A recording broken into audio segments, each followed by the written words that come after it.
Welcome everyone to the SEO Lounge, brought to you by IMG Courses, where each month we host community training events with one of our IMG SEO instructors. Our goal is to dive into strategies the experts are using right now to grow organic traffic and unpack their recipes for success. For today's episode, our guest is Taylor Kimball, an AI content expert and the instructor behind the course Boost Your SEO Results with AI Content. His workshop today will be on using AI content to boost Topical Authority. Taylor is hanging out in the green room for now, and we'll invite him in just a moment. So before we jump into the workshop, everyone out there, just say hi in the chat. Let us know where you're joining from. And we just want to know that you're out there and excited to learn from Taylor today. I would also love to know your experience with AI tools in SEO to date and what you're using, what you're enjoying. If it's your first time here at the SEO Lounge, whether you're streaming from our website at internetmarketing.gold or on our YouTube channel or in our Facebook group or on LinkedIn, you should have a chat box next to the video. So if you put all of your chats and questions in there, they will come through to us and we'll get back to you if it's a question throughout the event. Lauren. Very exciting. It looks like we have members from South Africa, Serbia, Japan, Copenhagen, Canada. So thank you. We're really excited. If you aren't familiar with us, we are the largest SEO courses education platform in the world. And if you join IMG Courses, you get access to 45 traffic and income generation courses with the world's top SEOs. We have a new course every month, and we capture every aspect of SEO, from link building to technical SEO to on-page SEO, content strategy, agency and team management, and much more. There's a black hat training, white hat training, and everything in between. For $97 a month, you can get access to this, plus a bunch of SEO tests and many more bonuses like bi-weekly coaching calls. So definitely check us out at internetmarketing.gold if you get a chance. Thanks, Lauren. So I believe we have over 450 people sign up today. So great attendance. Welcome, everyone. Quickly, a rundown on the agenda for today. We're going to do a bit of Q&A with Taylor just to warm up. Then we'll hand the keys over to Taylor and he's going to start his workshop. And also we have a little bonus. Taylor is going to be presenting an over-the-shoulder content creation walkthrough live for one of the lucky volunteers who submitted a topic for today's walkthrough. And then we'll finish off with just group AMA from all the community out there. Lauren. Yeah, so many of you already know Taylor from his course in IMG. He's an SEO whose areas of focus include on-page optimization, content creation, and process development. He works for High Voltage SEO as a client manager and was their former content manager. He also does consulting with private clients, helping them develop their content teams and refine their on-site SEO strategies. In the spring of 2022, he released his first course in IMG, Boosting Your SEO Through AI, and it has been so popular on the platform. 2 more courses covering the topics how to build a content team and how to improve your editing process are currently under development and will be launched later this year in IMG. Taylor currently lives in Chiang Mai, Thailand, same as Kyle, who many of you also know. Yeah, I got to hang out with Taylor in person a couple of months back when I was visiting Kyle.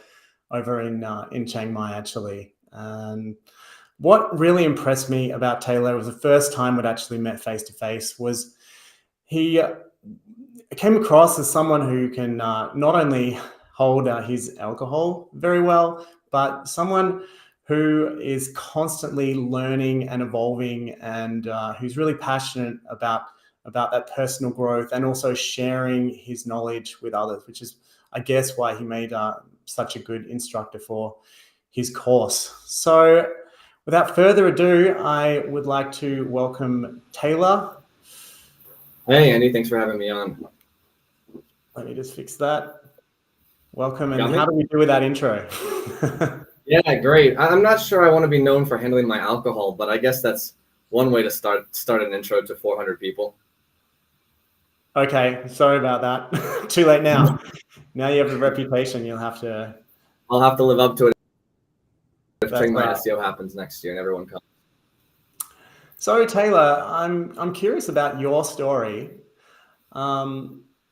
A lot of people refer to Chiang Mai as the SEO capital of the world. That's kind of the reputation it's gained. How did you end up in Chiang Mai? Where are you from? And did it have anything to do with the reputation of Chiang Mai? Yeah, so actually, no, I was in Chiang Mai. I didn't know what SEO was. I'd actually heard about it from some friends and didn't really care. I was doing freelance editing at the time and was quite happy.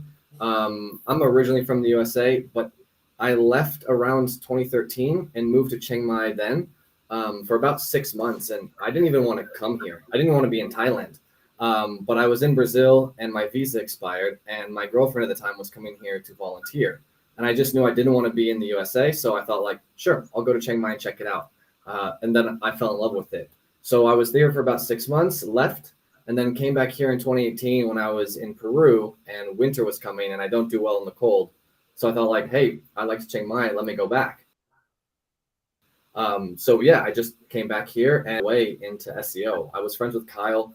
I wasn't doing any SEO, and then a position opened up at High Voltage, and the rest is history. And that was about 2 years ago at this point. So yeah, Chiang Mai is amazing. I mean, I highly recommend it, and there's a great SEO community. So yeah, fantastic place to be, and I'm super blessed to have sort of fallen into this. Yeah, right. Definitely falling into a community makes everything a whole lot easier when you're in a foreign country, right? If you meet the right people and you have the same common interests and you find yourself doing the same sorts of things when you're far away from home, that really makes up for all the things that you're missing. Definitely, yeah. And the nice thing is a lot of the sort of long-term people here are in SEO, and they've made a life in Thailand. They're not going anywhere else. Matt Diggity is here, Kyle's here, and then there's a number of other SEOs who may not have such a public-facing name, but they're just exceptional at what they do, and this is their home base. So yeah, it's a fantastic community in Chiang Mai that we have. Amazing. Can you talk a little bit about what it's like to go from maybe not being a part of SEO to having mentors like Kyle or maybe Matt, and who your mentors were or are, and how you take advantage of them? Yeah, sure. It's definitely like jumping off the high dive to go right into the world of SEO, especially knowing nothing and then kind of crash coursing it with these guys. So I would say the first year was just like learning as much as I can, and in the areas that I felt I could be proficient in, which was mainly on page and content because my background is in writing and editing, and then in teaching as well. So technical SEO is still something I'm learning. But my main mentors, if I had to say, would be Kyle and Matt Diggity. In terms of people who I see regularly in person, I'm lucky enough to call them friends. So ironically, we don't talk much about SEO. But if I do have a problem or I do have a question, they don't hesitate to ask at all. But I'd say my top 3-4 mentors would be Kyle, Matt, and then Corey. And the great thing is they all are quite different. Kyle is exceptional at on-page work, but also at being able to explain SEO in a very sort of matter-of-fact, simple way. Matt specializes much more in affiliate, but also I've learned a lot about running a business from him, building SOPs, working with teams. And then I just find Corey's like deep dives into SEO patterns and how Google works and semantics that really fills a part of me that I didn't know I was lacking in SEO until I got into this sort of theoretical side that he produces. So I love just sitting down and reading through all of his research papers and what he has going on there. And beyond that, there's just plenty of mentors in Chiang Mai and in general. Maria from High Voltage, she's amazing at technical. Will Tribe, he does foreign SEO here. And then Jay Yap, who's Matt Diggity sort of right-hand man. I had a chance to live with him for a couple months in Phuket, and just normal conversations with Jay around team building, management, how to grow your responsibility in the agency. All of that has just been fantastic. Wow. That's quite a team of mentors. You've got a lot riding on your shoulders right now with these guys. A lot to live up to. Yeah, for sure. So I got another question. In your opinion, what's kind of your SWOT analysis of AI content for SEO right now? You mentioned in your course, for instance, that one of the limitations of GPT-3 technology is that it's not actually capable of learning from the content it produces. Sure. Could you go through that a little bit? Yeah, so I think, and I see this a lot in comments on like Jasper's Facebook group, or just when people talk about using GPT-3, there's no feedback loop for any of the AI content. So it's not like you can train it on your content directly. So you're working off a preset database of content that it's read from and that it's pulling from when it creates answers. So anything that's new, I believe there was some updates to Jasper in 2021, but it can't pull on current events. You can't feed it like new products and get information from it. So that's definitely one of the weaknesses. And I think that with forward-facing tools like Jasper, that's not really talked about in their marketing. So that people don't know, like, hey, this can't be taught and it's not going to learn from you specifically. It knows what it knows and that's it. So I think that's a big weakness there. Another one would be they can be quite bland in their output and generic. And especially if you're not really familiar how to work with these tools, it can leave you really dissatisfied to hear someone say like, oh, I'm using AI to automate so much content production. But if you don't know how to talk to the AI, it can feel a bit like an uphill battle to get it to work.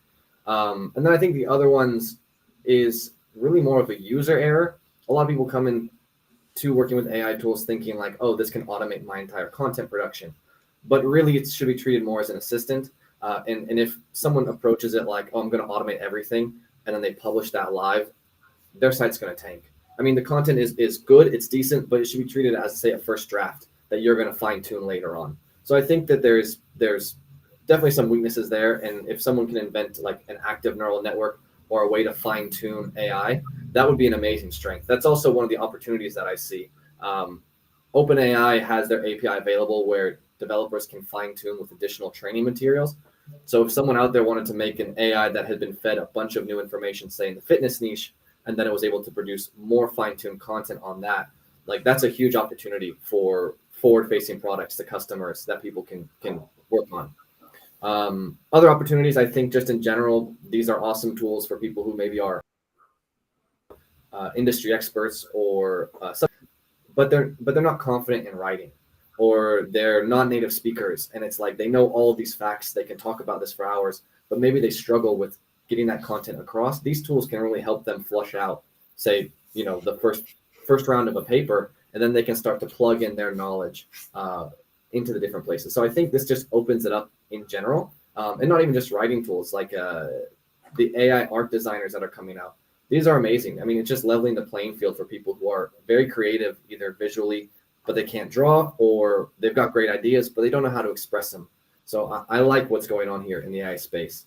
In terms of strengths, I mean, if you use it well, these tools can cut down on your content production time, keyword research, clustering, outlines, and writing in general. So, I mean, they're a boon for anyone who's a small team or a solo entrepreneur who wants to build a site, become a freelance writer, do SEO content, but they just feel either overwhelmed by the amount of content they need to produce, or they don't really know how to get started.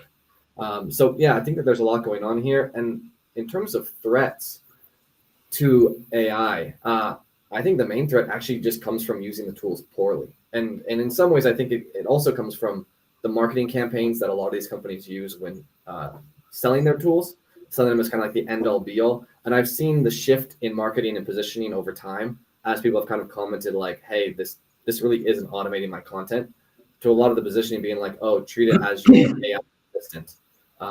So that's one of them. The other threat I think can come from the industry itself, where there may be a negative connotation associated with AI content, not just in the quality, but definitely around fears of like, oh, Google's going to penalize me for producing AI content. And I won't say that that's not true, but I think that there's ways to work these tools. And then the other one, which is less of a technical risk and more of an artistic one, people don't think of Grammarly as being an AI tool, but it is. It looks at your writing and then it makes suggestions based on its own internal AI.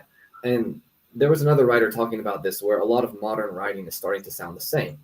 And that's because these AI tools that we use to correct our grammar take out some of these unique stylistic aspects of an individual writer's content. So I think that there's a use case where we look at the AI and we don't just automatically accept all the suggestions it gives us. So that's less of a risk from things going wrong and more of a risk of just seeing a lack of, say, unique styles of writing or people developing their own way of showcasing what they want to share with the world. I love that. So many startup ideas right there. For people who are new maybe to the AI content game, can you list maybe a few of the top AI tools and give their strengths and maybe their weaknesses? Sure. Yeah. I think if anyone is new and just wants to kind of explore and play around, they're not really looking to start diving into content creation yet.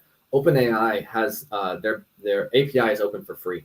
And they'll give you, I believe it's like $18 worth of credits. And that goes a huge way. They've just lowered their pricing, actually. I believe to now it's like less than 2 cents a word to generate off their strongest model for content. And I think I've had theirs for like 3 months and I've used $5 worth. So OpenAI is excellent. It's a good starter place. It's got a lot of different options in terms of like, oh, do text completion, question and answer, so on and so forth. And the thing I really like about it as well is it's got a huge list of languages that you can create content in. So I've generated content in Thai, I've done in Portuguese, and I don't know another tool as of now that has such a large depth of languages that you can work with. That being said, like Thai is much more limited in the outputs it can create compared to, say, English.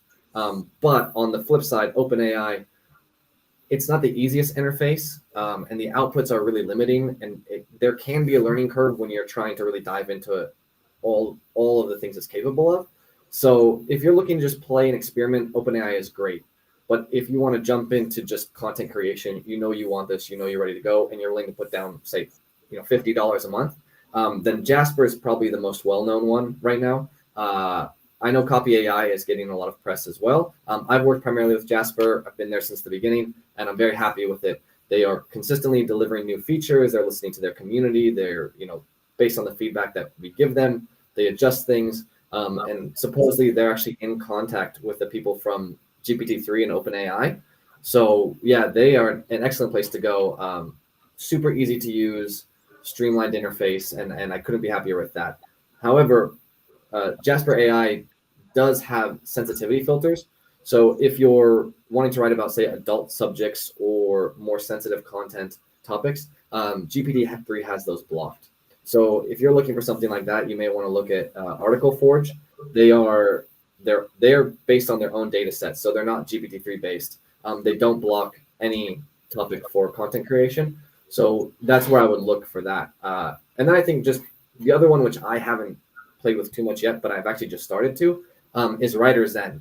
And WriterZen positions itself to be an all-in-one content production software. So rather than just do, say, Jasper and Surfer and multiple different tools to get something done, they've got outlines, keywords, topic clustering, competitor analysis, an editor, an AI tool, all in one. And I am blown away by it so far. I haven't done any on-page optimization and then published tools. But yeah, WriterZen is sort of the one I'm looking at now to see, like, where are they going with this and how much can I streamline, say, everything that's been manual within just their software. So I'm really happy with that one. So out of all these tools, are most of them designed for web-based content, like more for like organic kind of like traffic you picked up by Google, or Do they have a lot of other applications and audiences? And this is just what we're talking about because we're in SEO. Yeah, so I think really, if you look at something like Article Forge, Writer's End, and even Surfer has an AI writer now, and at least for me, I haven't been happy with it. I don't use it. Those are definitely much more focused on SEOs and online writers. But Jasper, like people did, I believe they don't do it now, but they had like a write a book in 7-day challenge. So Jasper really can run the gamut on whatever type of writing you're looking to do. They have a bunch of templates in terms of copywriting, ads, Facebook headlines, biographies, profiles. So I think Jasper is really the one that I've seen that has just like opened the doorway to whatever you want to write. It doesn't need to be SEO content. It could be a novel. It could be ad copy. It could be video descriptions for your YouTube channel. It could be a YouTube script. So yeah, I think to limit it to sort of the SEO space, digital marketing space, that focus is mostly because it's what we do. But I think anyone who's looking to just get a process to streamline how they create any form of writing, Jasper's the one that I think would fit that bill the best for them. Yeah, I've seen what happens when you switch Jasper to creative mode. It comes up with some pretty wacky stuff that I think you could use in some like zany science fiction novels and stuff like that. Definitely. I mean, Jasper is great also for just like asking for ideas, like write me up a list of usual book titles or, 3 unique sci-fi novel angles. And it can produce those things. So yeah, I think it's treated well. It can really be beneficial to writers who either have writer block or really want to just get things going in the writing sphere. Taylor, a lot of people have the jitters about the Google Helpful Content update that's rolling out this week. It seems that the update is focusing on creators of content who don't add any unique value, and especially ones that are talking about topics that are outside of their area of authority. So I guess some people would argue that that's kind of exactly how AI content works. Like it can't create anything totally original on a topic because that's just not how they're designed. Do you see this as a threat? Is the update specifically targeting AI content, and what do you think is going to happen as this update rolls out? Yeah, so I don't think this is specifically targeted at AI. I think this is just a byproduct of it. But I actually think this is a good thing. And in my course, I talk a lot about, using AI to stay within Google's guidelines.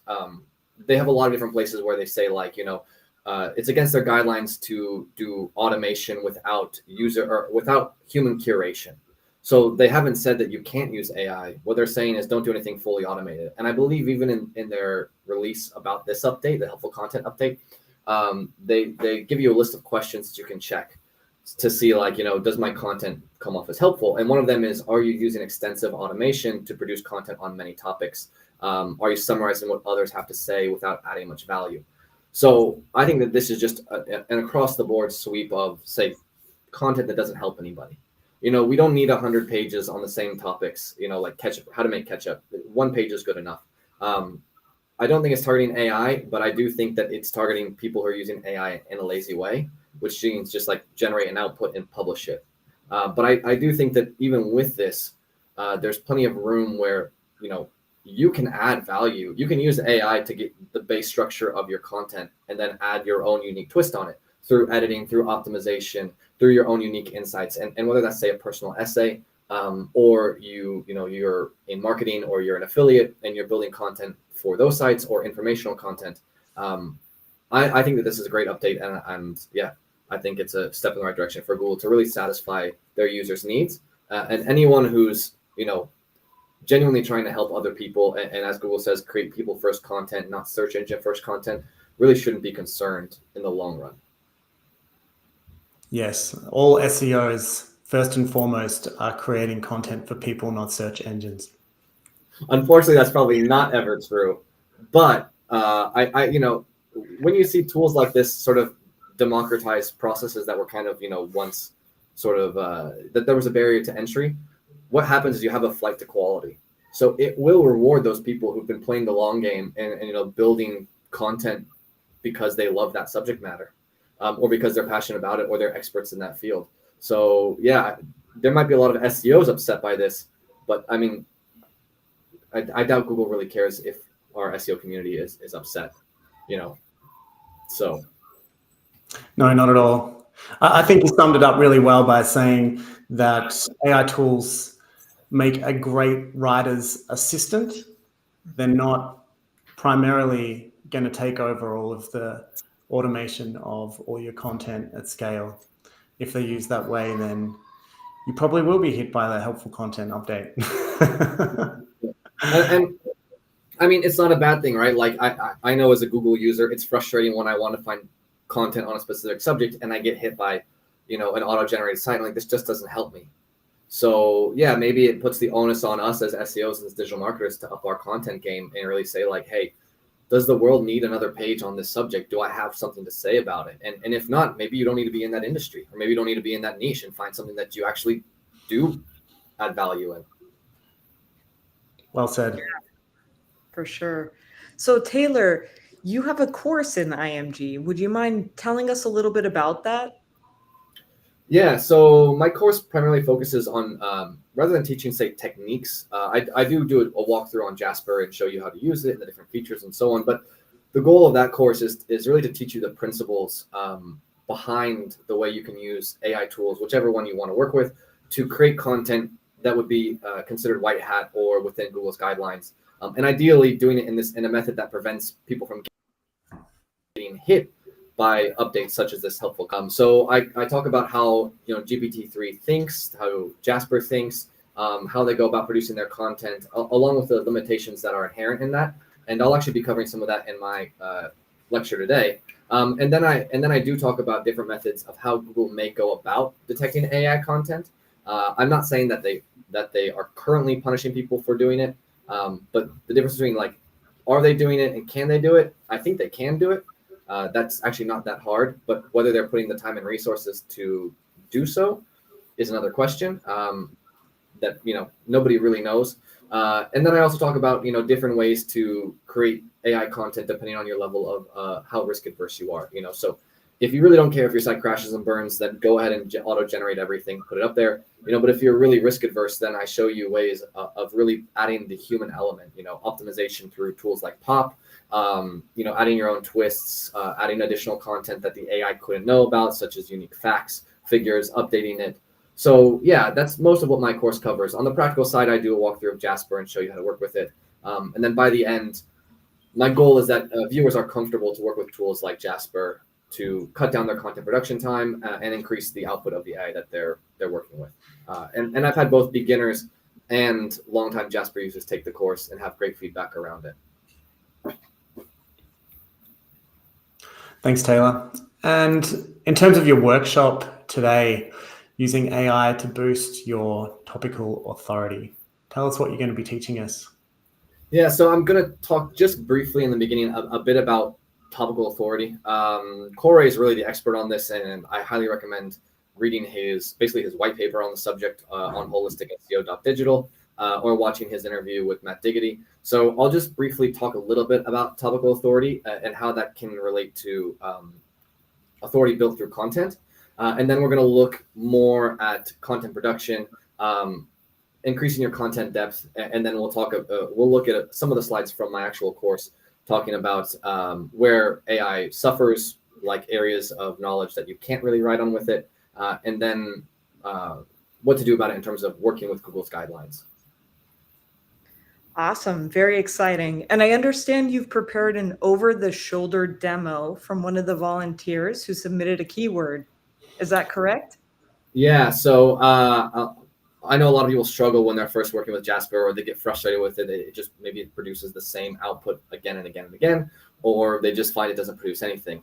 So yeah, I've gone through the list, and Tanvir Kader, I'm going with his keyword, which is best skinning knives.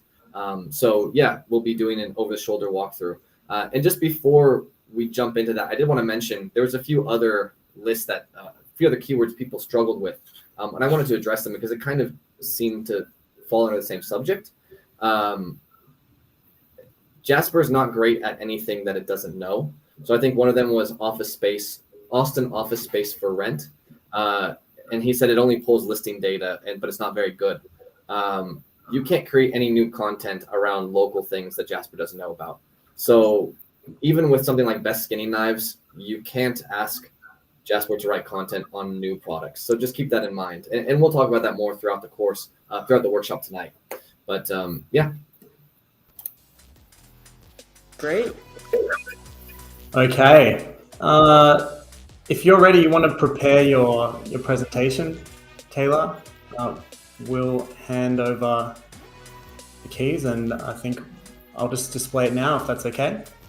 Yeah, let's do it. Sounds good. Great. All right, it's all you. Perfect. So boosting your topical authority with AI content. Let's dive in. Learning objectives. So how to find and fill content gaps to increase your topical authority, how to add depth to your existing content to expand your topical coverage, and then how to utilize AI tools to speed up this process. So topical authority. We're going to talk about what is topical authority, why does it matter, and how is it determined.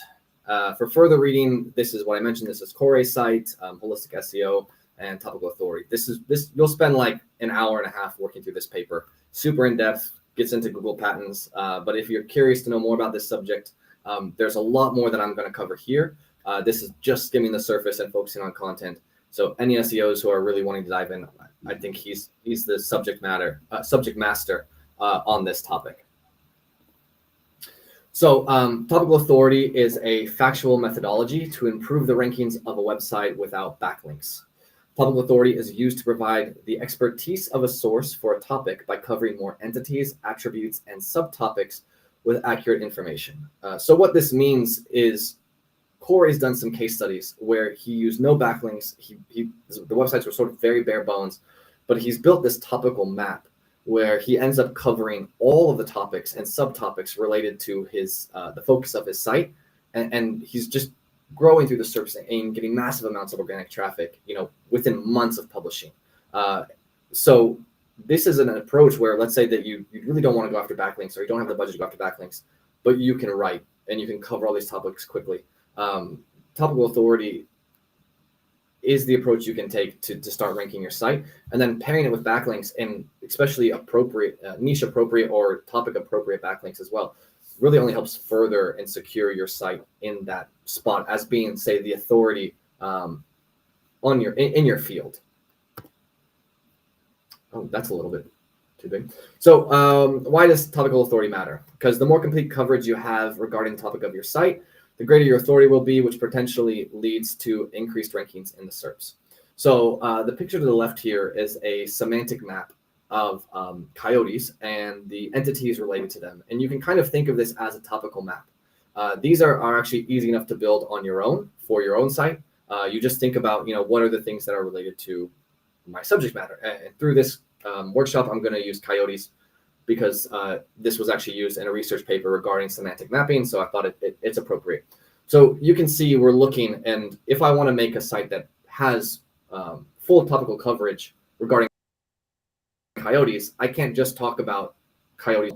I need to talk about the food they eat and what kind of food that is. And maybe I even write some articles about those kind of rodents and their lifestyle and habitat. I need to get into the coyotes' habitats, the different types, and what's the difference between, say, a pack of coyotes in a forest and an urban coyote that's alone in the city. So you can see really what we're doing here is each website should focus on covering one topic fully, becoming the authority on that subject. And this is one way we can do this beyond backlinks is through content coverage. So essentially what I'm going to look at in this course is how you can build a similar map to this for your subject matter. So how is topical authority determined? The first would be the total amount of topical coverage. And this was what I'm calling content-based authority. So, for the coyote, if all I have is a few articles about, coyotes and what they eat, that's fine. But you can look at Wikipedia and, they have mating habits, habitats, where the name came from, like pack behavior. Are they, dangerous to humans. They've covered all of the content and topics anyone, and especially search engines, would want to know about that. So the more topical coverage you have, automatically, you're increasing your chances of being seen as authority in the space that you're in. Domain age is another one. So we know this. There's the idea of the sandbox. Oh, my site's stuck in the sandbox. But really, there is no sandbox when it comes to Google. What's happening is Google doesn't trust you for any keywords yet, and it doesn't know if you're a good authority. So you can get out of that sandbox by either following Kyle's avalanche theory of going after low competition, low volume keywords, building backlinks, or just waiting it out. But domain age is a factor in topical authority, and you can see that on these sites that have been around forever, and they just don't move out of the SERPs because they have full topical coverage based on the amount of time that site has been online. So linking structure, both internal and external. I know within our circles, there's been a ton of conversation, maybe in the last year or so, around internal linking and the importance of it. Corey gets a lot deeper into that, into his coverage on semantic SEO and the importance of internal links based on semantics and also external links. So with the linking as well, it's important to keep in mind when it comes to external links. If my site's about coyotes, I'm probably going to want to link to like wildlife services and national parks and maybe animal services in cities and other subject matters that are similar. I don't want to just be buying backlinks, to a sports website or, a food blog. So you can build your topical authority and your topical relevance through your linking structure, by showing Google, oh, my website is semantically connected to these other websites that are on the same subject matter. So that's another aspect of topical authority. And then structured data. Google has, over the last basically decade at this point, slowly been moving to a semantic-based search engine as opposed to a lexical search engine. So they're looking at the meaning of things rather than, strings of words. And structured data is just getting more important. So getting schema on your page and having those entities named, so as you build your topical authority or as you build your content, one key aspect of this, which we won't cover in this course, is making sure that you have proper schema implementation on all that content. Because right now, just content on page is what's considered unstructured data, which is fine, and Google can crawl it and it can count, your main important terms and your keywords. They can look at the entities you have on the page. But if you can structure that for search engines, it just speeds the process along and already tells them, oh, my page is about these things, these entities, and they interconnect to these other ones. So building content-based authority. One aspect of this is content depth. So this means having content that is really in depth. And then I'm not necessarily talking about word count, although this can be seen as it, but how much content is really required to cover that subject. So if it's a question, if you're just answering a question on your page, maybe you just need 200, 300 words. But if you're doing, say, an ultimate guide, or, in the case of this, if you really want to do a deep dive into topical authority, maybe you need 3,000, 5,000 words. And the more depth you have, that you've covered on that page or on that subject, every angle of that piece of content, every angle of that topic, the greater your depth is going to be for your content overall. Part of this is linking to externally relevant sources.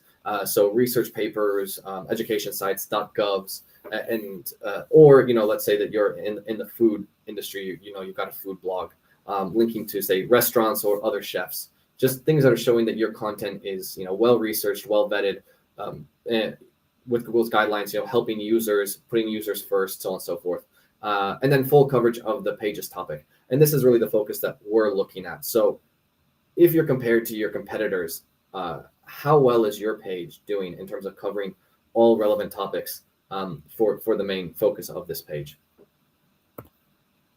And then adding value to the user experience and original insights. I'll talk about this a bit more, but there's been some testing done in terms of adding unique content to a page and helping it index faster. So any unique insights that you have, maybe you've done an interview with someone and you can put a quote from them there that nobody else has. All these things really help boost your authority as being a unique voice in the space that you're looking to inhabit online. And then you have content relevance. So this is relevance of your content to your site's primary topic. So in this case, coyotes I could talk about kind of anything on that, like deforestation. It's still relevant, and Google's going to see it as being relevant to my primary topic. How does deforestation affect coyote packs in cities, or how does it affect the danger they pose to humans, so on and so forth. And then also content to other sections. So sometimes you'll look at a site and you can see through their H2 or H3 structure that the content topics kind of veer off. And it's like, well, maybe this should be on another page entirely. Maybe this is its own main content for another piece, for another page, or just how do they interrelate to each other? So if you're doing basically all of your content should flow naturally, right? So it should follow, A leads to B, leads to C, leads to D. You shouldn't be reading A, B, G, and then back to C.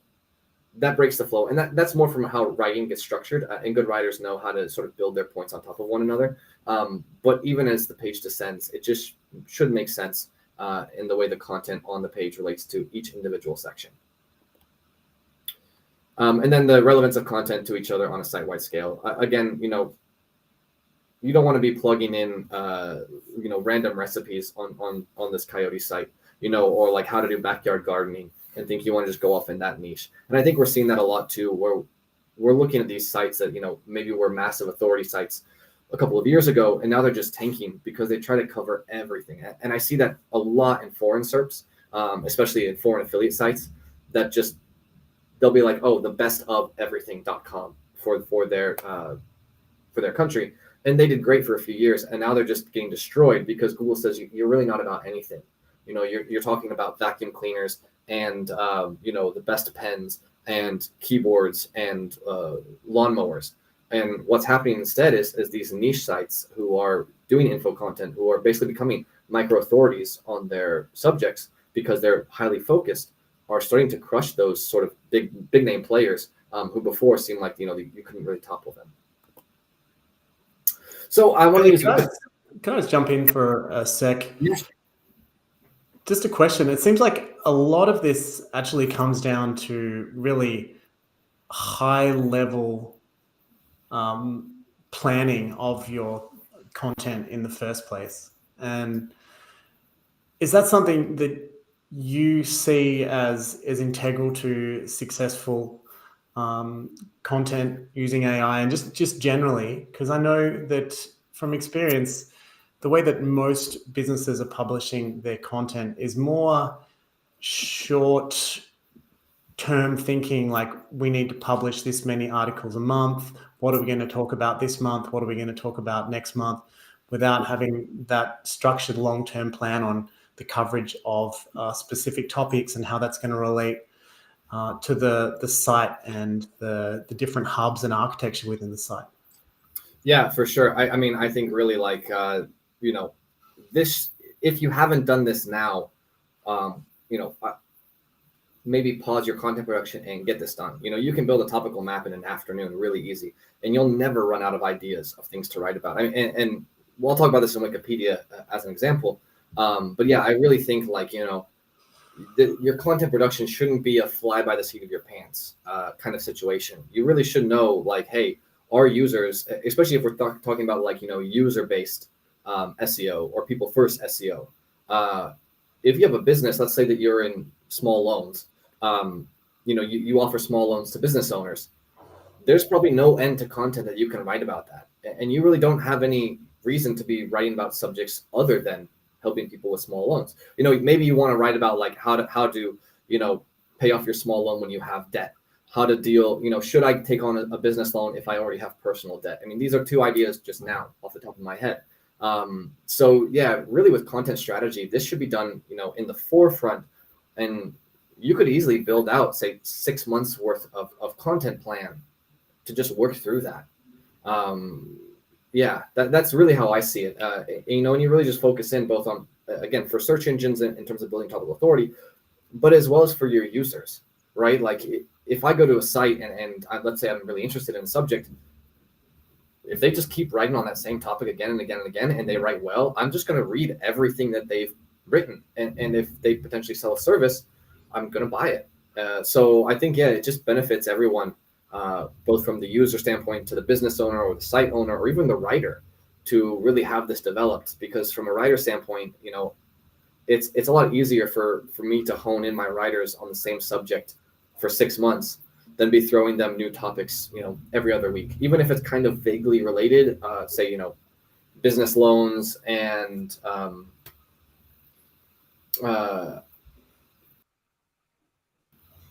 paying back, COVID grants or whatever you got in the USA.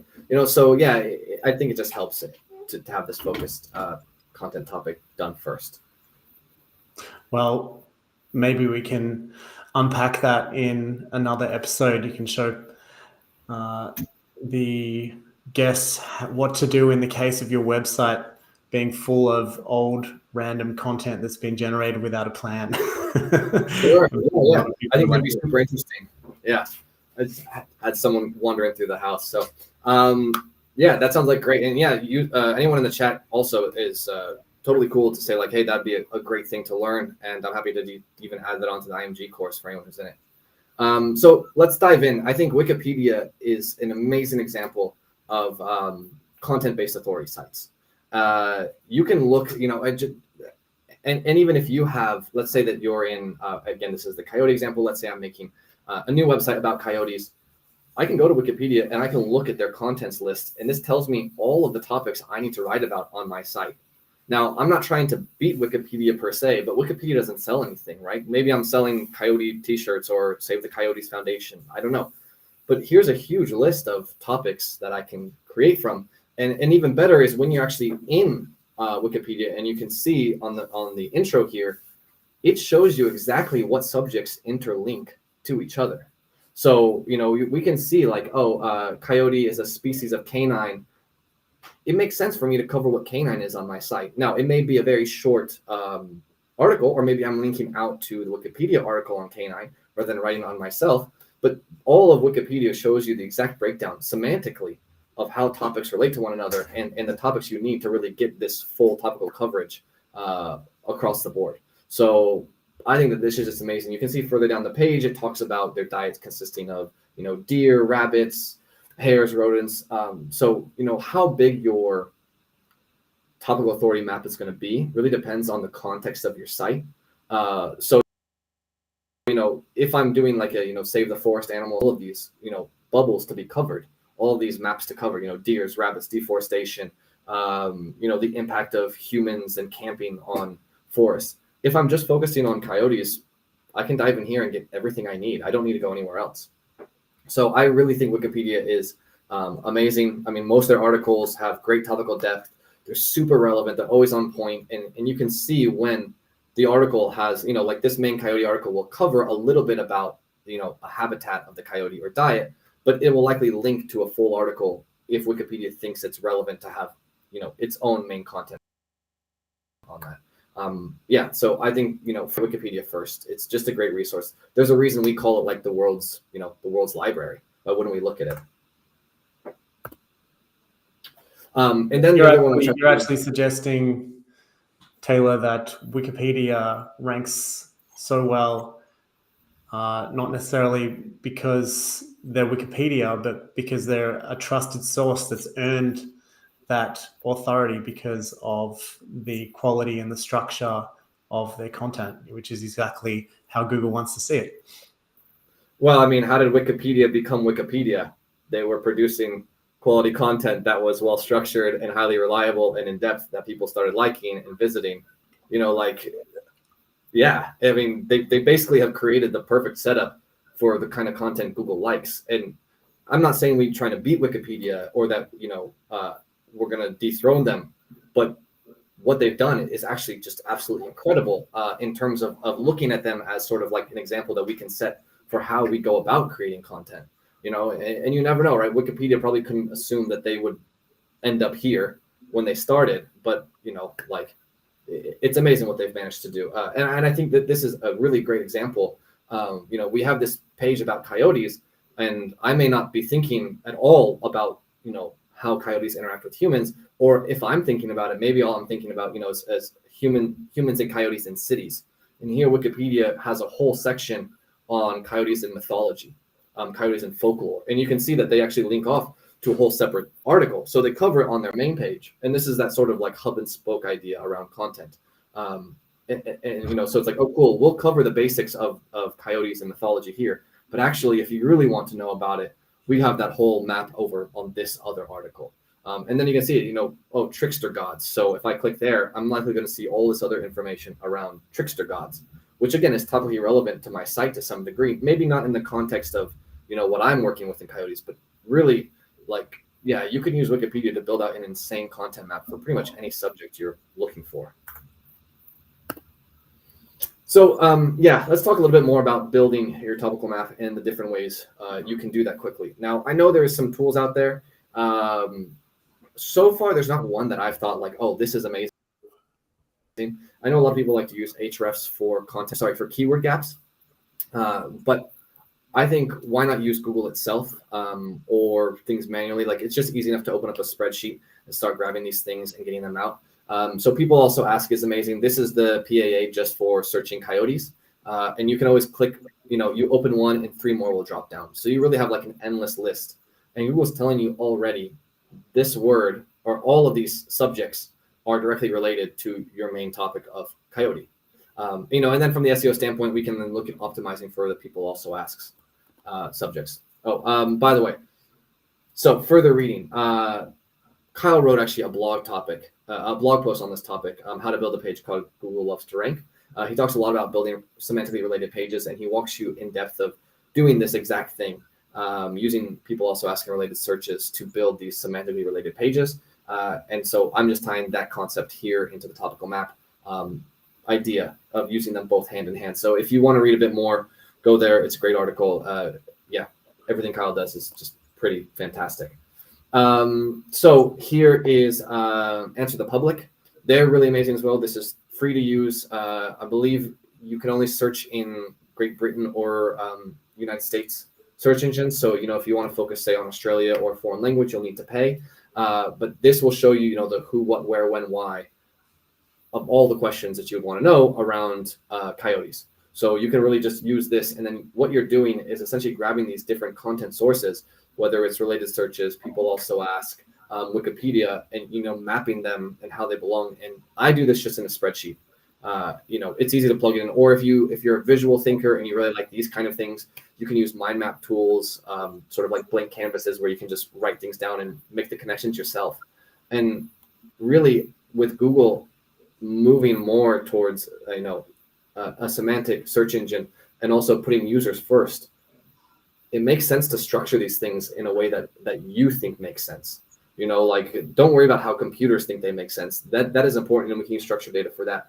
But think how your users would naturally follow down the chain of links. I mean, I'm sure everyone's had the experience where, they start on one page on Wikipedia and 4 hours later, they don't know how they got there, but they're on a completely different page. But somehow it all linked together, And that kind of mapping through hyperlinks is just quite incredible. And I think we can use that same sort of, click funnel for ourselves in SEO. So Google's related searches. The one on the left. Taylor, sorry to interrupt again. Go for it. Just going back to that previous slide, this one. Now, let's say you've got a spreadsheet and it's laid out with all the topics, subtopics, and subtopics from those. How important to you is the demand of the content in terms of prioritizing the work you're doing? Are you running it through like search volume checkers or Google Trends to find out what topics here are people actually looking for, and should I be writing about topics which don't actually seem to have any interest even though they're listed? Sure. So the way I approach it is I got much about search volume when it comes to these kind of smaller things. And the reason for that is one, third-party tools typically are a bit off anyways. And secondly, and I don't know where this quote is from. It gets thrown around a lot in the SEO world. So I would love it if someone knows the source and can actually provide that to us. It's something like 15% of queries are new. Google's never heard them before, right? So yeah, maybe the query you're writing for on this list only a few people are searching it, but it's in Google's database, or it might be in Google's database. And if you look at Kyle's ideas around avalanche theory, which can also be found on Builder Society, they've got a whole post on that as well. When you write these articles that have low search volume, like, you have a very good chance to win them, especially when we think about Google as a semantic search engine and building these sort of like domains of knowledge and looking to how they can expand their knowledge domain. So if you've added unique content to the internet that Google hasn't had before, because nobody's written about it, because we're also focused on, search volume for these keywords and our primary keywords, like, that page is going to get indexed. And that page is going to get indexed faster, regardless of if you've just added, that page by itself. But as I'm going to talk about, really what you want to do is add these keywords and these topics to your main pages that you're having trouble either ranking or indexing. Because, in Google's eyes, it's like, oh, hey, here's something new that we can add to our knowledge domain of this exact subject. So yeah, I don't particularly care about search volume. I just add it on there and I answer the question. Right. That's actually a strategy to adding value to the search engine and backdooring your way into authority.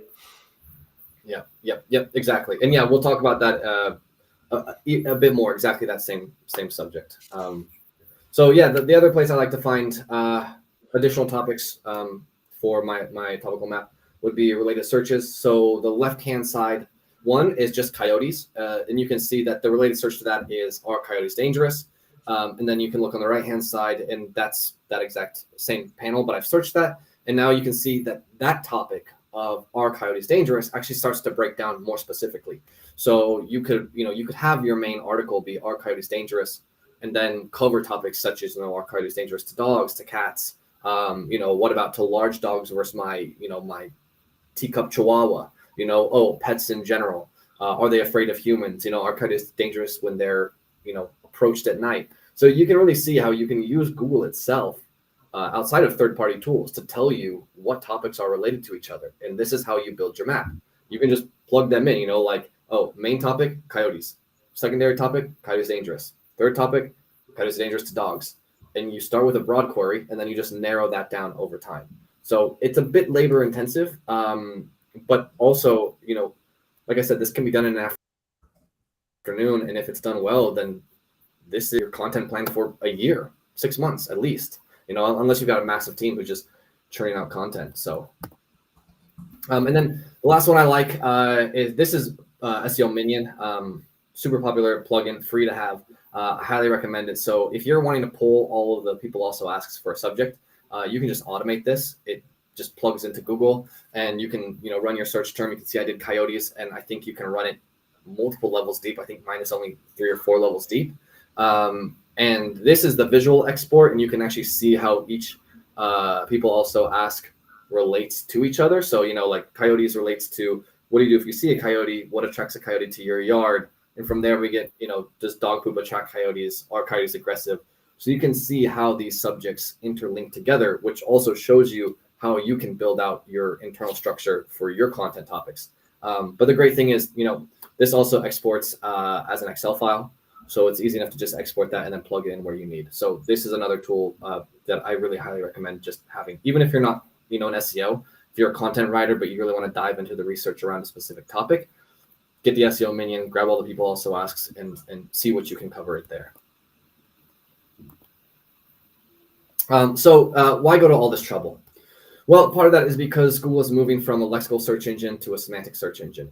And with semantic search, Google focuses on things, not strings. That was part of their 2012 update when they started releasing the knowledge graph. And basically what this means is they're more interested in returning the user search intent than the specific strings of word that they search. So one example that I saw floating around was like, before it was a lexical search engine, you would get something like rice dishes and rice recipes are actually 2 different things. Now that semantic, Google realizes most people who are searching rice dishes are specifically wanting rice recipes, and the SERPs are relatively the same. So that's one reason to just make sure you're covering all the different topics from all the different angles there. The other one is that because it's a semantical search engine and not a lexical search engine, If your page provides nothing new to that knowledge domain, so knowledge domain would be the subject area that your content's talking about, then Google has no reason to index it. And I know there's been a lot of talk in the last 6 months or so of like, oh, Google has indexing problems. And it's true that in July, Google came out and said like, hey, we have an indexing problem, but we fixed it. But I think a lot of times there's not an indexing problem. There's a content quality problem. I mean, Google's not required to index your pages. It's not required to index your content. And there's no reason for them to index it if they think it won't add any value to your users. So just keep that in mind. If you're having like crawled but not indexed issues in your search console, revisit that page and say like, hey, if I compare this to the top 10 pages, is it up to par? Does it add anything to them? And if not, there's a good chance Google says like, hey, thanks, but we don't need it. Now that being said, I do want to take a look at the graph on the right-hand side. This is actually from a patent talking about knowledge gain, or information gain, and basically showing how Google breaks down the interface from the client to the computer to the documentation and scoring pages. And it scores pages higher that have unique content. And there's actually a IMG test by Nismal Hassan called Fix Your Indexing Problem, Just Add a Unique Section to Your Articles. And basically what he did is he had all this content that was crawled but not indexed on a relatively new domain, I think just 2 months old. And I think he had about 28 pages that he wasn't getting indexed. And he went through the top 10 competitors, realized that there was some subjects that none of them covered, and he put that, added that subtopic onto his page, and then resubmitted them to index. And I think all of them got indexed like right away. So keep in mind that Google is always looking to grow its database, to grow, the domain of knowledge that it's talking about within your subject matter. So that's a key point that you can take away from this is like, look at your competitors. Don't just do what they're doing. Make sure that you've covered everything they're covering, but figure out something that they haven't covered. Use these related searches, use these people also asks to find something new to talk about and add to both users and Google. So now we're just going to talk quickly about using AI tools rather than topical coverage. So if you already have a site, you won't be starting from zero. So keep that in mind. This will speed up your process. You can also reverse engineer your competitor sites to find topics that your pages are missing. So if you're ranking in page or in position 2 or 3, check number 1, check a few people behind you, see if they've got content topics on their site, look at their headings, use SEO meta in one click, scroll through there, say like, oh, they've covered this subject, I didn't, dive into that. AI tools are excellent when they're focused on one topic to cover. So I think people really want AI tools to write, a whole page worth, and they just don't do well on that. When they really focus on one subject matter, they can really produce a good output. So yeah, that's where they excel. And then this can allow you to speed up the process of increasing the topical depth of your key pages. And what I mean by that is, look at your key pages, see how you can increase the depth of the content that you have on that page. And you do that by looking at these people also ask questions, looking at Wikipedia, seeing where you can add in things that your competitors haven't added on their pages. So I think, Andy, I've got about another probably 20 minutes of presentation to give, but I also know we've got kind of a time limit here. I can jump over to the on page or Jasper stuff now. I want to make sure that gets covered, but if I got the time, I'll keep going. So what I'd suggest, Taylor, is if now's a good time to jump over to the walkthrough, let's do that for everyone who's got a hard stop. Everyone who doesn't, we're free to run until it's over. Cool. And then just so everyone knows who does have to run, the rest of this course, the rest of the presentation is actually found within my IMG course. I just thought that it would benefit for people here. So, if you're in IMG and you haven't seen it, everything from here on is found in that course. But this previous part of the presentation, I wanted to make something new just for the SEO Lounge. So that's really just going to be found here. Awesome. All right. So, cool. This is Jasper. So the keyword I was given was the best skinning knives. He was having issues creating content. I believe he said he used Copy AI, and that the output just was very poor quality. So I don't know anything about knives. I've never hunted. So I couldn't write this content on my own. And I want to make that clear is I wouldn't publish this content, right? And I wouldn't tell someone that this content is ready to be published. But you can see, looking through here, and I did add a few extra things, which I'll explain. But I think originally I produced like maybe 1,000 words, 1,200 words of content in about 10 minutes or so, just using Jasper. So I want to show you that this is the finished product. And now I'm going to kind of basically rebuild this article from scratch, so you can see how I would approach it. So keep in mind that Jasper, in any AI tool, is really good at general information that it's learned. You can see here, I've actually added this information, which I took from another site. You can see it's here. These are these ones I've copied and pasted them in there just to have something in the article. It's not going to know unique products and because it's not updated. So you're not going to ask Jasper to tell you what the top knives are. What you can use it to do is to build a lot of this supporting informational content that would go around your reviews. So all of this I've had Jasper produce. So yeah, I'm going to dive into that. We'll start a new document with this best skinny knives here. And I will show you exactly how I would basically build out one of these things, say in 5 to 10 minutes or so. Very cool. All right.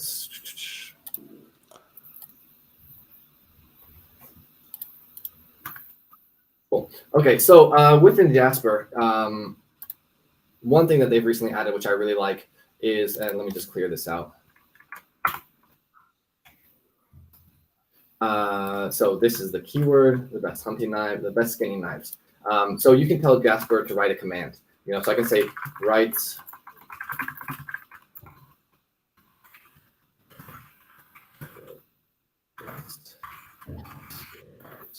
and then I just have it to start the generation of the AI content. So with these, there we go. With these tools, you really want to keep it focused on, say, like one subject matter. So I don't really like to just do this sort of endless compose here in just a content editor. I find it works a lot better to really focus the AI on its outputs. And so now you can see it's giving me 3 outputs. And in this one, it actually did suggest 5 items. So it's likely that Jasper, when it was trained on its data set, read about these products. But again, these may not be relevant anymore. They may not be on Amazon. They might not even be for sale. So bear that in mind when you're working with Jasper content.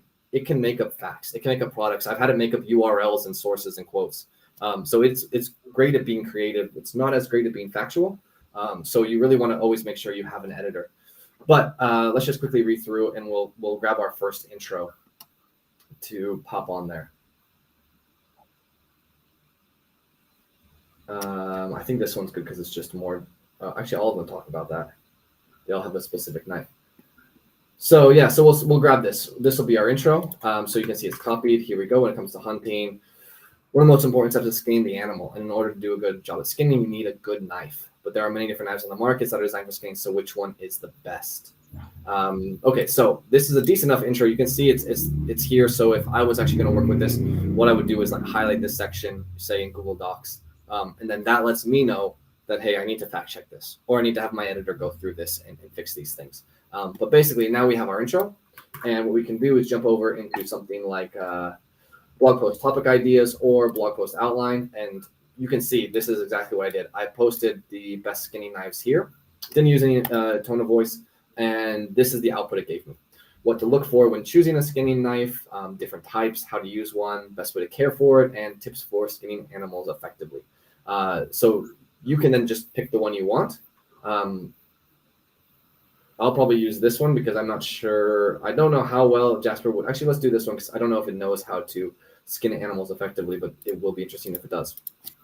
So now we have that. And basically, we just turn these into our H2s.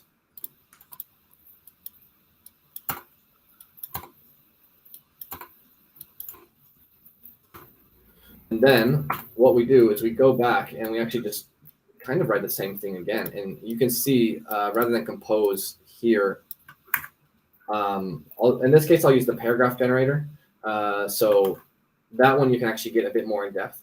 So you can use keywords such as, if you know the industry, I don't know skinning knives. So I probably will put like stainless steel. I imagine that's important. Sheath, maybe it's spelled right. Yeah, hunting knives. And then I'll ask for. So again, if you look, if you're knowledgeable in your industry or your topic, you can really speed up your process because you're going to know the keywords to add, and you can even write more. You can write a lot more about what that paragraph should be about. What to look for when choosing a skinning knife, and then you can say like 3 things it should have. Oh, it should have A, B, C, and D, and then Jasper will actually fill in those bullet points and create this content about it. So let's see. When choosing a skinning knife, stainless steel is best material to work for. Yeah, with a sheath. Okay, so that's basic enough. But let's go ahead and actually remove these keywords and see what Jasper creates when I don't add anything in there.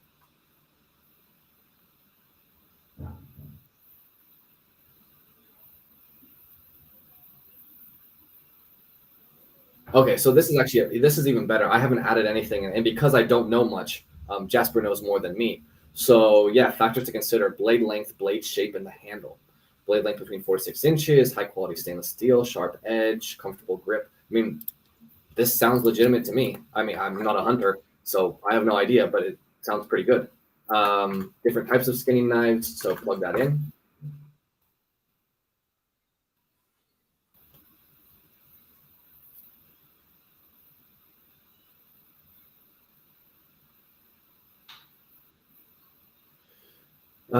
So fixed blade, folded knife, convenient. Yeah, so drop point knives. So then you just grab,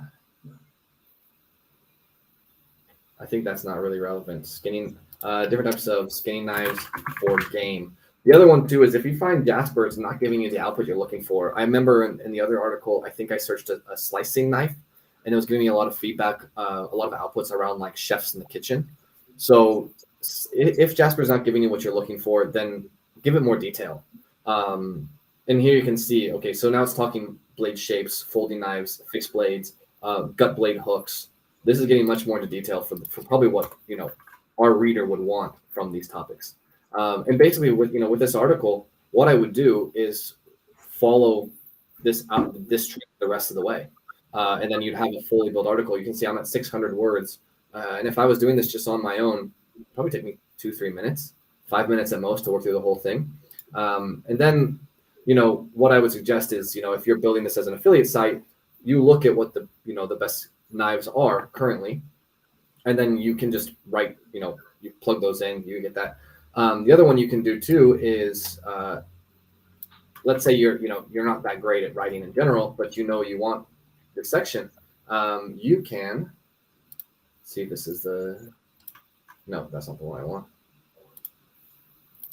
So I've plugged this information in here, and I can say, write a summary of the knife above.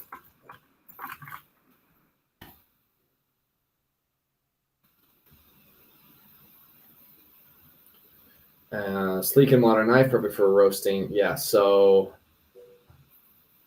above for maybe hunters.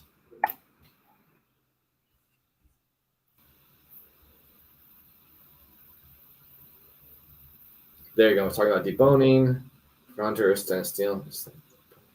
Yeah, so copy this one, and I'll pop back to the other document since that's finished. But basically, what I did in that one over, and then just asked Jasper to rewrite these sections, to be relevant for my article, and they're decent enough, and you can see one here. So let's see where I've got one. Okay, so here we go. So this is from the competitor site. I just copied it and pasted it here, and then I popped it into Jasper and just asked it to rewrite these sections. And what it wrote was, the key specs of buck knives. 103 Skinner Pro fixed blade hunting knife is its 4-inch clip point blade design, full tin construction, and overall durability.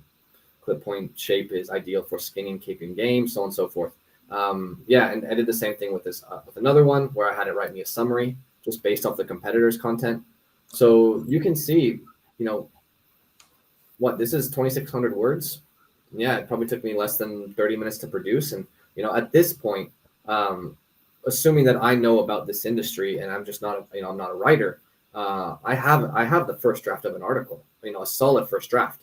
And then what I'm going to do now is actually go through it and read it, with a much closer eye to say, like, is this accurate? Is there, maybe a gut hook knife is actually terrible for deers, and I know it should be used for fish or something, or some other kind of small animal game. So after you've produced your content, treat it as a first draft, edit it up, and then ideally, what you want to be doing from here is adding unique details. One, so that you're helping readers, and two, this is what sets your content apart from other people using these tools. It's your own twist on it. It's your own thoughts. You can say, like, hey, I use gut blade hooks because I like this. I like stainless steel knives for this reason, rather than folding knives that do that. And then even the one step further, if you're really concerned about getting flagged by Google for, say, non-unique, non-valuable content, is to put it into a software like Pop, because Pop is going to be looking at the competitors, what they've got. It's going to be adding unique entities on the page. It's really going to be sprucing it up in a way that the AI just can't do. So yeah, I think if you treat AI as a tool, as an assistant, rather than something that you're just automating your whole process, like, you could bang out 10 of these in an afternoon, by yourself, let alone if you have a team of writers. So yeah, that's sort of my approach I take to it. Yeah, you use it as a tool. Don't look for it. It's not a magic cure-all to the content game. But I mean, to be honest, this is better quality than content I've gotten back from plenty of writers I've worked with before. This needs less editing than human written content, and it's easy enough to make it more unique. Just adding a few. It's true, right? I mean, I'm sure with your time in the industry, you've seen plenty of content where you're like, really, a human wrote this? Like, what? And you have to wait a week and follow up twice to get it. Exactly, right? Yeah, exactly. And even then you'll find things that are, not factual. So, I think, yeah, these tools have an awesome place, in every marketer's or SEO's toolbook or toolkit. It's just a matter of knowing how to work with them, right? And that's true of anything. Knives especially. If you handed me a hunting knife and said, go cut this game, I would probably cut myself on accident before I did anything useful. But, someone who knows what they're doing, it helps you be much more efficient. So yeah, that's my presentation. Happy to take any questions that are coming in from the chat. I got a question first. I'm just looking through. There's a few questions. There's a lot of comments, and a lot of people actually just adding value to the points that you're making and helping other people out who are asking questions about specific tools. Awesome. I got a question just on the use of images in this content. So you get the article to this point, you proofread it, you fact check it, and it's ready for publishing. Now, there are AI tools. I think Jasper now offers image generation as well, and there's some others. Yep. AI images, is that something you've played with, or where are your sources for images? How are you avoiding getting the same images that all of the other ranking websites are using? Sure. So that actually was something I was hoping to talk about more in depth in the presentation, but it's just not going to have time on this one. I think that the AI image generators are amazing. I'm using them more from a creative standpoint. For really seeing, like, pushing their limits, seeing where I can break them. What can I get it to actually produce? But yeah, I imagine you could put, hunter standing with a skinning knife over deer. Like, that's going to be a pretty awesome image. It definitely be unique, as an above the fold image. And then when it comes in terms of the knives itself, I think the same old tricks always apply. Like, get a picture, pop it into Photoshop, flip it around. In some AI tools, you can actually upload images already and then have them sort of refilter them. So I'm sure you could do the same thing with this, and they're going to come out as new images. Great answer. I'm just wondering where we take this next. Either we kind of finish up because we are already 20 minutes past the hour, and we'll kind of just do a bit of an outro, or we continue on finishing off the last 20 minutes of your presentation. Maybe I'll ask all the people who are still online. There's still 40 odd people that I can see watching live Who wants to Sure. see the rest of Taylor's presentation workshop?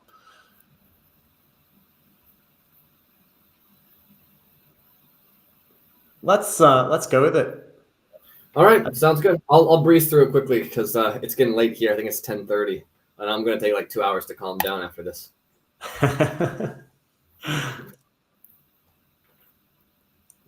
So again, anyone who needs to run, yeah, the rest of this is just inside my course as well. So let's talk about knowledge limits, where AI excels and where it's limited, where you're gonna have a lot of trouble with it. So factual versus creativity. AI is awesome at being creative. It's okay at being factually accurate. It will make up facts, especially numerical facts. So don't listen to those. I somewhere else in the course I showed I tricked the AI. I tricked Jasper into creating content that's saying that Neil Armstrong was killed by aliens.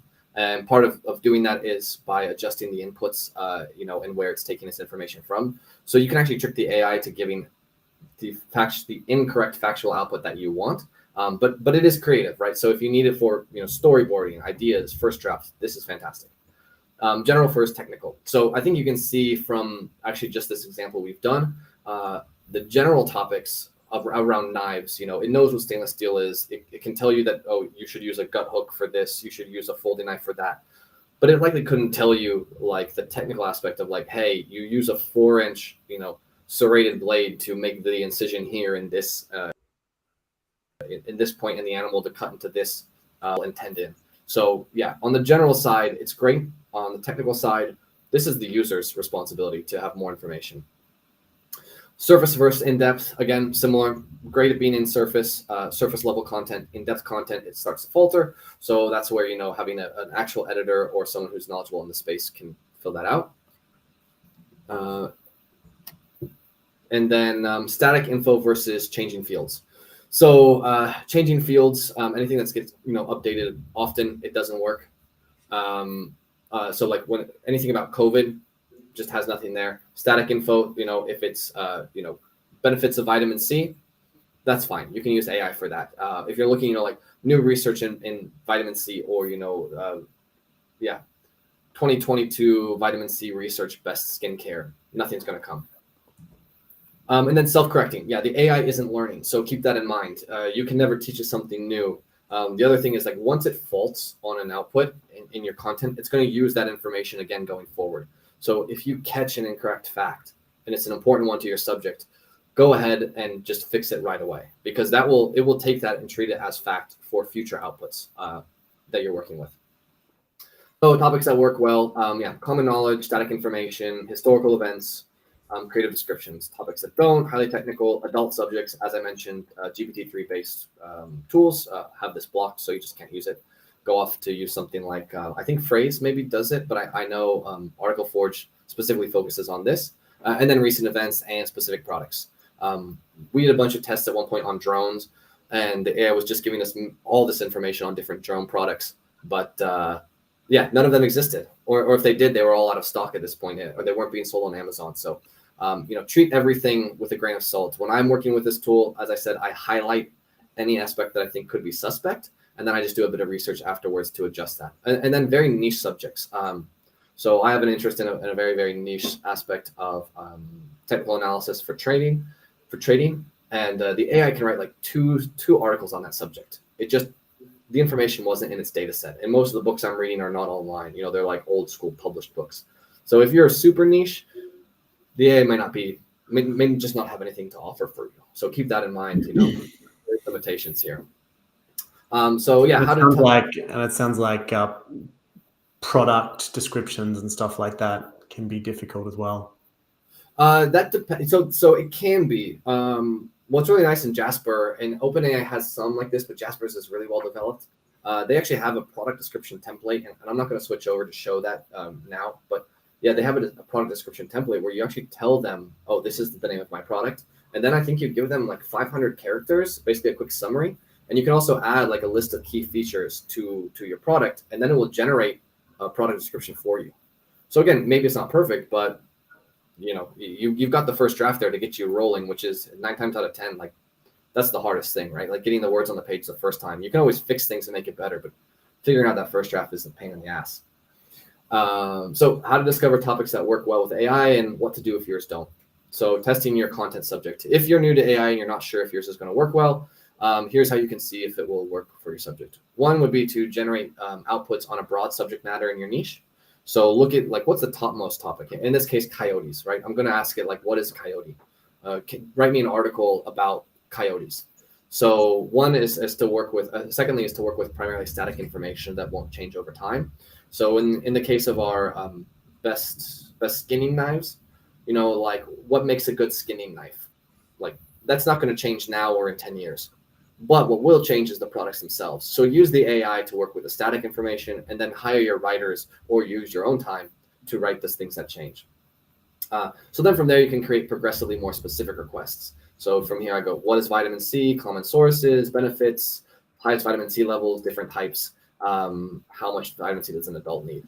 It starts to struggle when you get more specific, like different types. It can tell you what it is. But, you know, if I go into like, what is ascorbic acid, or tell me the difference between ascorbic acid versus chelated vitamin C, it doesn't really know that much. You know, I need to do research on that subject. So if your subject doesn't work well with AI, adult topics, this is due to its sensitivity filter. So there's no way around that other than working.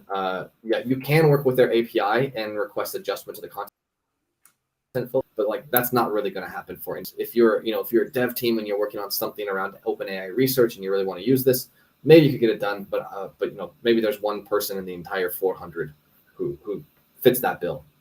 So use an alternative tool, Phrase or Chibi AI. Yeah, I know Chibi doesn't block either. I think someone made a comment about Chibi in the chat, but I haven't seen it yet. And then this is the sensitivity filter from GPT-3 that you would see. So my subject doesn't work well with AI because there's not enough data. So if it's not being blocked by the content filter, which in Jasper it won't tell you, you just really won't get much of an output, then the AI doesn't have enough information to write on the subject. You'll either get no output at all, or you'll get the AI repeating itself across multiple outputs. So with a tool like Jasper, what you can actually do is feed it relevant factual information in the content brief and description section. And you're going to want to play with that. Sometimes I find that no information, as we saw in the example, worked really well. And other times, if it just doesn't know anything, like it's on a very niche subject, feed it a bunch of information, parse it down, adjust it, and you can usually get a decent enough output at that point. You'll need to continually update this information for every topic you want to write on. I work topic by topic. I don't work, like a broad, I don't try to output a whole article at once. Basically what you saw me do is how I create content. I just refocus the AI each time, and then I add in this human's flow. So what about Google? Where does Google stand on AI content? Can we use it safely? What's that you mentioned, Taylor? From Chad, who appears to be the creator of Chibi. Awesome, Chad. Great. I haven't used it, but I think I've seen your website a bunch. Frustrating somebody to get messy, huh? It's still going. How do I see the whole thing? I see like a section of this chat or of this comment. Yeah, that's all it shows us. But cool, Chad. I'll check your tool out. I'm always happy to look at a new one. He basically is saying that the helpful content update is a good thing. Agreed. Yeah. So where does Google stand on AI content? I know people are really worried about this, and this is not talking about the helpful content update, but basically in their guidelines, which I think anyone should read if you're in the world of SEO, text translated through an automated tool without human review or curation before publishing. Text generated through automated processes such as Markov chains, and a lot of what I think the AI is doing is essentially, a very fancy Markov chain because it's not learning. There is no feedback, so it's just branching off of itself. But the main thing to look at is it says without human review or curation before publishing. And I believe in the helpful content guidelines, it says something similar. So, if you're creating this content and you actually are reviewing it, you're editing it, you're fixing it, then there you go. You're in a good position. It talks about auto-generated content, basically the same exact thing, more similar. We're going to speed through this because it's getting late. Ranking manipulation. Yeah. And this is where they started talking about, writing for people first rather than search engines. So Google's stance is not in favor of AI content, but the key factors to consider that our entire industry is based on us doing things Google tells us we probably shouldn't do, and then catching that. So can we use AI content safely? From their guidelines. So the key phrase is it's intended to manipulate search rankings and not help users. There's no editing or manual curation, and researching long tail keywords and creating AI assisted content that provides users with factually accurate information that's relevant to their query, in my opinion, is not the manipulation of search engines. By taking a user-focused, long-term, and white hat approach to working with content tools, we minimize our risk of being negatively impacted by Google's algorithmic updates and through manual penalties.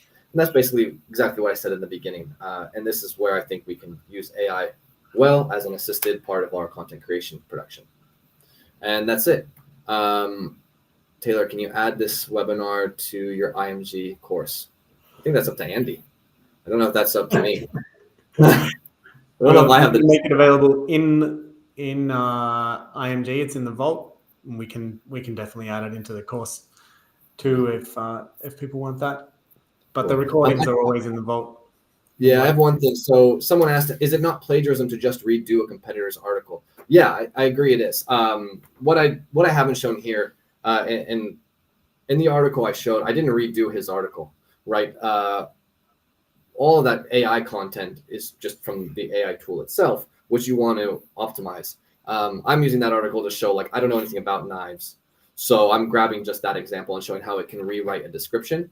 But what I would ideally do is actually build out, the article outline first by looking at, say, like the top 5 performing sites and pages for my keyword of best what was it?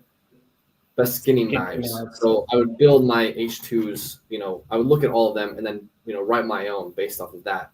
So those are unique. And so it's kind of inspired by that. You're going to have your own picks as an affiliate, which ones you think are actually the best ones. And then you plug that in there. But I mean, you could go to Amazon and grab a list of specs, oh, this knife does A, B, C, and D. And those are features from the manufacturer. Plug that into the AI, and then the AI will just create the content around that. So yeah, I don't want people to just grab their competitors' articles, spin them, and put them out, because again, that's not adding anything new, and you just won't rank well in the long run, and it's kind of just a dickhead move in the short term. But this is a way to speed up that process by using information that the manufacturers have available to you. So yeah, that's my thoughts on that.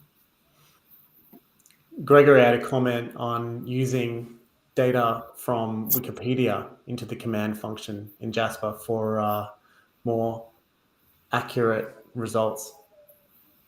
Yeah, totally. Definitely. It makes more sense. Yeah. So yeah, Jasper has really been good at expanding like the inputs you can give it. I think that they saw that that's a way that they can really fine tune the outputs for users. So I think that's a great way to do it. You just need to play with the information you give it. Sometimes I find that like bulleted lists work really well. Other times I find if I put like a full phrase in there or a sentence, it just regurgitates that exact sentence word for word in its output. Yeah, so the AI is finicky, but you just learn to work with it and find the nuances of the tool over time. Right. I can see you going through the questions yourself in the chat, and I was like, what? How? No one ever does that. But then I remembered that, Taylor, every other week you're a host. You're taking my job on the Ask the Expert with Kyle. He's in the exact same platform. Yeah. I'm used to going through all the questions. Yeah, here's a question from Ruby. What about AI image ranking? Do you have any predictions on that? Where's this going? I don't. Yeah, so I have seen someone did a test on this. I think it was also an IMG, or it was floating around somewhere else, where they were testing that website, which is, I think, like this person does not exist or something like that a lot of people use to like make fake personas for profile images, and they never pass. They fail every time. So I think if you're using AI generated images to pass them off in some way that may be like malicious or harmful to users, then it would be quite easy for Google to like test that. Let's say that I guess I could see it with products, maybe you'd want to be careful of not using the actual product image. If Google is like flagging AI generated images around that. But I think if you're taking a creative standpoint, so let's say that you have a personal blog and you're really passionate about, I don't know, art. Something of art. Or let's say you're actually really passionate about AI art, and you write great content on it, and you write about your experience with it and how you do it, and then you showcase, your content, and you give it a nice alt tag and a description of it. I don't see it having any issues to rank. At least I don't see any up front. I think it just would be an issue, if you're creating fake personas or fake products or something like that, where it's like, okay, people would be, damaged, or some sort of harm would be caused, whether emotional or physical, by this product or by this image being AI generated. Otherwise, I just don't have much information on that, to be honest. Fair enough. This is more a question for me. Kate Choi was just asking if there's any SEO courses which are covering creating the topical maps. How much do you go into in your course, actually, Taylor? Not at all. All this topical map stuff is like basically everything I've been really into in the last couple of months since I released the course. So I wanted to create something that was exciting for me. So yeah, cool. My course doesn't cover it at all. Watch this space. However, inside already in IMG, there's the mother of all courses, I called it here. Leo Solis from Keyword Cupid has a course in there called Genesis. It's quite technical, but that's exactly what the course is all about. It's about creating deeper and deeper topical clusters using AI models and stuff like that. Yeah. Now, he's the creator of Keyword Cupid, which again is actually excellent at doing keyword clustering. So yeah, if you're not familiar with that tool, definitely worth checking out. It can streamline and automate a lot of what I've talked about here in a bit of a different way, but it can get your topic clusters sorted. Let me just go. What's your thoughts about rewritten content from multiple sources? Will it rank for long term? That you were looking at in Jasper, where you put existing content in and like just had it switch it around. I don't think that Google can really tell that that's been rewritten, to be honest. And I mean, at this point, like, I don't want to say it, but there's not many thought leaders, right? Like, as I've openly said, like, a lot of these ideas in this course are based off of what I've learned from Kyle and what I've learned from Corey, and I'm just smashing them together with my own thoughts. So, yeah, rewritten content, I don't see it, as long as it's actually rewritten extremely well and, you add your own twist to it, having any issue, especially when we're talking about, like, if you add entity schema to those things, then I don't see there being, unless you're not writing it well enough that you're going to get tagged for plagiarism or duplicate content stuff. I don't see how, from a search engine standpoint, it would have any idea that it was rewritten. Yeah, I guess it depends how many sources it's coming from and how well it's been rewritten and stuff like that. Yeah. We might just take one more question. Other AI programs that you can copy and paste relevant factual content from other websites for the AI to create original content that's not plagiarized. That's from Michael Norris. Yeah. Like I said, I've worked primarily with Jasper, OpenAI in their playground. You can copy and paste factual information there and then say, like, write me a summary on this. Like, give me the key points of the article above. Write me a paragraph using these facts and figures. I just haven't found the output to be as I haven't found the workflow in OpenAI to be as fluid. That being said, I think WriterZen maybe does. I know they have an AI writer, but I don't know if they have input sections. So yeah, I mean, if anyone else knows, or the guy from Chibi AI, maybe he's still here. Maybe he can chime in on that. Maybe his program can do it. And if not, maybe there's a feature to add that people are looking for. Chad, he's still there, and he's also the founder of AI Content Dojo. If you still takes a minute. Yeah, I've read a bunch through his site when I was first getting into this space. Like, he's doing cool stuff. Yeah, awesome to have you here, man. I'd love to connect at some other point. Just talk AI shit further. Like, can I say that? Can I curse on IMG? My bad. Sorry, IMG. Yep, that's right. We're like Jasper. Nothing. No curse words or adult content. G-rated only. So anyway, that gets us sort of wrapping things up here, Taylor. Yeah. If you could just tell everyone who's still online how they can get in touch with you, maybe Chad, what's the best way? Yeah, I don't have a website. So if you're in IMG is great. LinkedIn, just search my name, Taylor Kimball. You'll find me. Or you can email me. Personal email is the same as business. So it's just tkimball31@gmail.com. Yeah, that's just the way don't really do like outside of HV. This is mostly what I do is like courses and my own work. So happy to connect with people. If you're looking for help or consulting, I do that as well. Yeah, that's the way to get in touch. Terrific. So, one sec. Yeah, we are putting on these events every single month, the same format as today, but usually a little bit shorter depending on how they're going. So if you want to get the replay for today or be notified of the next coming events, if you just go to internetmarketing.gold/the SEO Lounge, I'll put that on the screen. You'll be able to get the replay there, or it'll also be emailed through to you, and you can put your email in if you're not on the list for the coming events.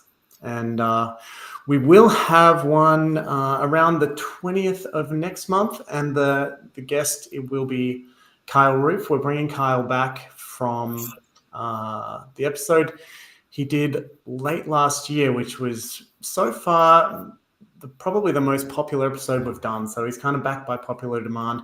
And this time he's going to be talking about how to run SEO tests, something which is kind of considered the OG for in our space. He's going to be showing you how you can run your own and why you should be running your own.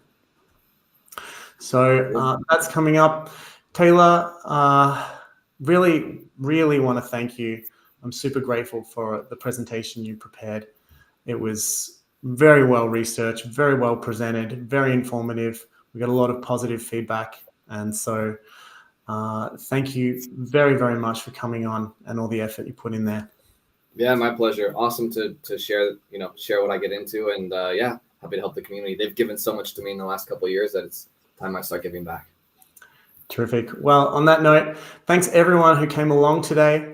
As I mentioned, the recording will be coming through via email tomorrow with timestamps of all the highlights. So stay tuned for that. And everyone, thanks for coming. And Taylor, thanks again. Perfect.